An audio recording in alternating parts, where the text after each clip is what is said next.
April is upon us, and feels like, again, it's been 1,000 years since the beginning of this year, but I'm going to go over what I read in March, and I read a number of science fiction and fantasy and some romance, and I DNF'd one book, so we'll talk about it.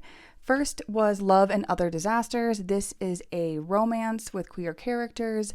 It is contemporary. It is about two characters who have joined this reality baking show, or cooking show, not baking. So it's a cooking show, and one of them is just getting over a divorce and trying to get back on her feet and figure out what she wants to do with her life. And the other is a non-binary person, and they chose to do this because their sister put them up to it. But they're a very good cook, and so they're super focused too, because they are coming out and the first person in this world to come out as non-binary on one of these live cooking shows. And so you get to see them navigate this, and is quite a bit about that coming out process, coming out sort of publicly, and dealing with homophobia on set and things like that. But the two characters, they start off not liking each other very much, and then they spend more time together and they slowly fall in love. And so it's a very cute love story that features non-binary characters, is focused more on that process. If you wanted something that wasn't talking about being non-binary, then this isn't for you. But if you want to see that and see that process, then this is a great choice for that. It was a fun, cute little romance. Next, I have Voyage of the Damned. I loved Voyage of the Damned. It is a fantasy. It takes place in another world where there are territories that are controlled by different animal groups. So there's crab province and fish province and dragon province. And each person who runs the province has a magical gift that they get when they come of age. And it's usually like 16 or 13 or something. And everyone has come of age. So now all these new scions of their house are going to go on this boat and travel to a mountain to celebrate this whole process.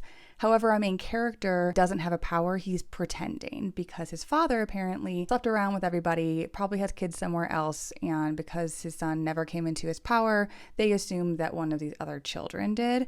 And so his father is making him pretend he has a power when he doesn't. But everyone keeps him kind of secret, so he's able to keep it on the down low. But when he gets on the boat, all he wants to do is piss everyone off so that he can get excommunicated and not have to worry about it, because he doesn't even want to run Fish Province anyways. And so he starts off being really a jerk, and he's super sarcastic, which I saw some people didn't love, but he gets better because it tones down a bit. He's not trying to piss everyone off all the time as the story goes on, because right when they get there, someone dies. And then people keep dying. So you have a murder mystery wrapped in this fantasy world where everyone has mysterious powers. No one knows what anyone else's power is. And that adds an element of you're trying to guess the murderer, you're trying to guess the powers, how are they all intertwined? And also in there is a love story. This is great for people who love magic, found family. There's some cute found family moments in this, and love story, but it's not like main thrust, but it is a big part of the story. And it's funny because I always felt like it had cozy vibes, but a lot of people die and some people are maimed. So maybe I'm wrong about it being cozy, but it has that found family vibe that makes it feel cozy, but there is quite a bit of murder and mayhem happening. I'm sorry, unaliving and mayhem. I already messed up, whatever. Next up is The Vanished Birds. This was super fun. This is another sci-fi book, and it's by Simon Jimenez, who's the same person who did The Spear Cuts Through Water, and it is so good. Spear Cuts Through Water is fantasy. The Vanished Birds is definitely sci-fi, but it in many ways acts like fantasy with the way that the technology works. And it was a really enjoyable read. It's serious. It reminds me a bit of The Expanse as far as how many people they're willing to mow down in a moment of crisis. But it's about a woman who travels from the space station to a planet multiple times to pick up goods and bring it back. During that time, she's only traveling for 8 months, but 15 years passes. So all of her friends and family are gone after a couple of trips. When she gets to the planet, there is a boy who's fallen from the sky, and she takes the boy back. He's not speaking. They don't know what he's all about. But then she's sent on this job to the outer reaches of space to raise the kid, essentially, and come into his power. They believe that he's able to jaunt, which is to just instantly transfer from one place to another, one planet to another. And so she's trying to raise this kid with her like group of people on the ship, the crew, all while waiting for this power to happen. So it's all about their journey and her figuring herself out and what is her purpose. He's wondering his own purpose as time goes on. And then greed, corporate greed, and who do we hurt in order to have these great advancements in technology? So it has, while it's sci-fi, it has these sort of fantasy vibes to it just because of the way that the technology works. And it has like really deep, well intertwined themes that made it even better. So I enjoyed this. If you like a real true sci-fi book and you're looking for one, would highly recommend. Next one is The Sapling Cage. Hi, Piper. The Sapling Cage is by Margaret Killjoy. And Margaret Killjoy I know about because I listen to her podcast, and she's also often on Behind the Bastards. And I believe hers is Good People Doing Good Stuff. I probably got that wrong. I'll write it here if I got it wrong. And so I know about her from that, and I heard about The Sapling Cage from the podcast, and so I read it, and it's like a sword and sorcery fantasy. You have Laurel, who was born a boy, but wants to be a girl, and also wants to be a witch. So she takes her friend's place, and the witches come to collect her. And so she passes herself off as female. Luckily, her name is pretty. Works both ways.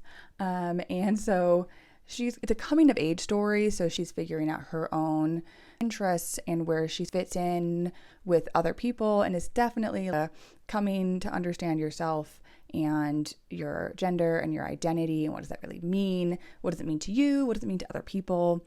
And how to fit it inside this medieval universe where they're witches and blight has taken over the land, and they got to figure it out because witches are being blamed for it, and it's destroying the trees, and this terrible magic is coming from it.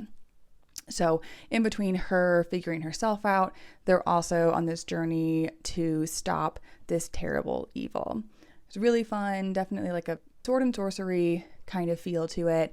Interesting world, a lot of fun to read. I would definitely recommend that one as well. And then, we have the Seep. So the Seep, I have a longer review of this as well as the Vanished Birds on my page, on my TikTok.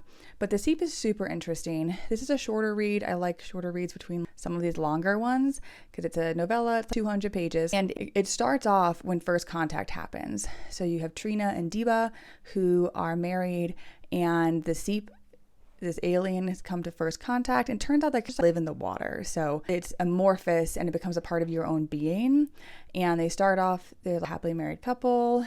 They're having this dinner party. They're talking about the Seep. And then it moves forward into this sort of utopian society that was created from the Seep, where they don't need money anymore. You can do whatever you want. You can die and be reborn.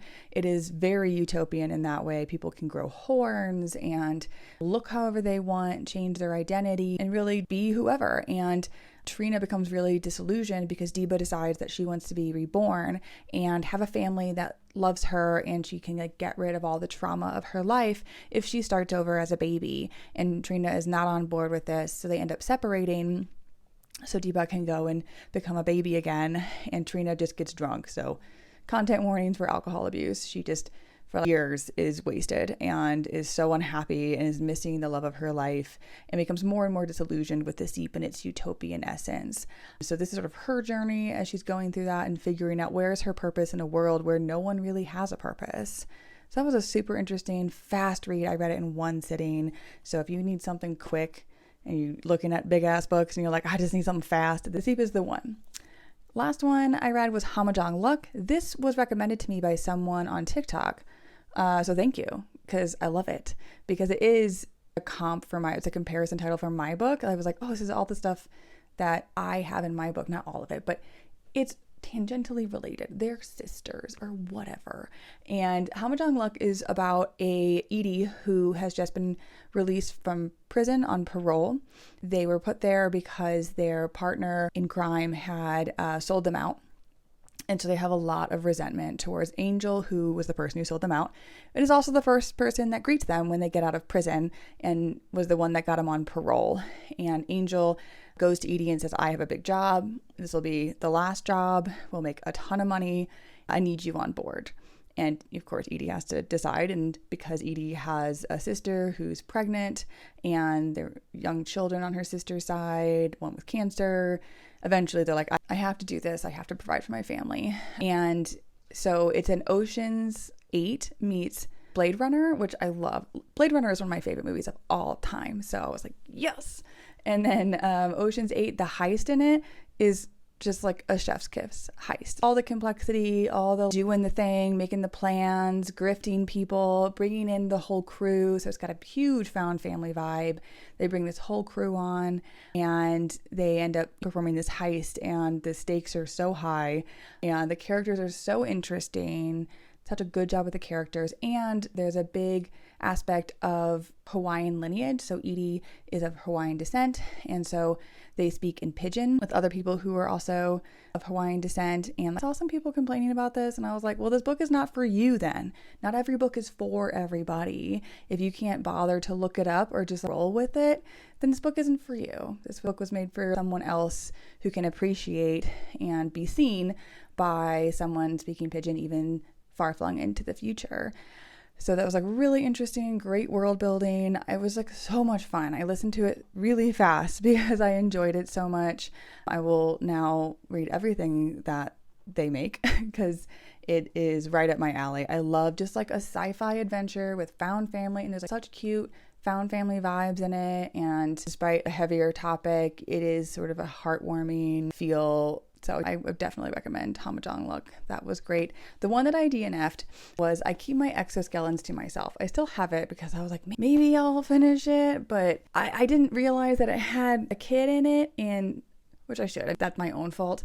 But it's about a woman who, it's in the future, if you commit a crime, they give you an extra shadow. So it has really good and interesting topics about who gets a shadow, what constitutes getting a shadow. Why is it always people who are marginalized who end up with the shadow or incarcerated? So it has really good themes to it. It's just that she ends up having a baby even though she didn't really want one. And that's not something I really enjoy reading. I'm someone who doesn't want to have children. And so having a really long story about a child is not maybe for me. I think for other people, that really existential read about someone really coming to terms with loss because she loses her wife really early on. At the beginning, the wife has died in childbirth and the child has gotten a shadow because essentially they say the child has murdered the mother. That's the assumption. So the child is just a baby, has a shadow, and it's about the living wife to deal with a new baby that she hadn't really wanted as much as her wife did. So it is for people who like something more existential. It's a really well-written, good book. I just don't think it's for me. This is just a not for me moment. Anyways, tell me what you read or listened to in March. I would love to hear it. If you have any more recommendations based on the ones that I've told you, I would love to hear that as well. Sorry this video is so long.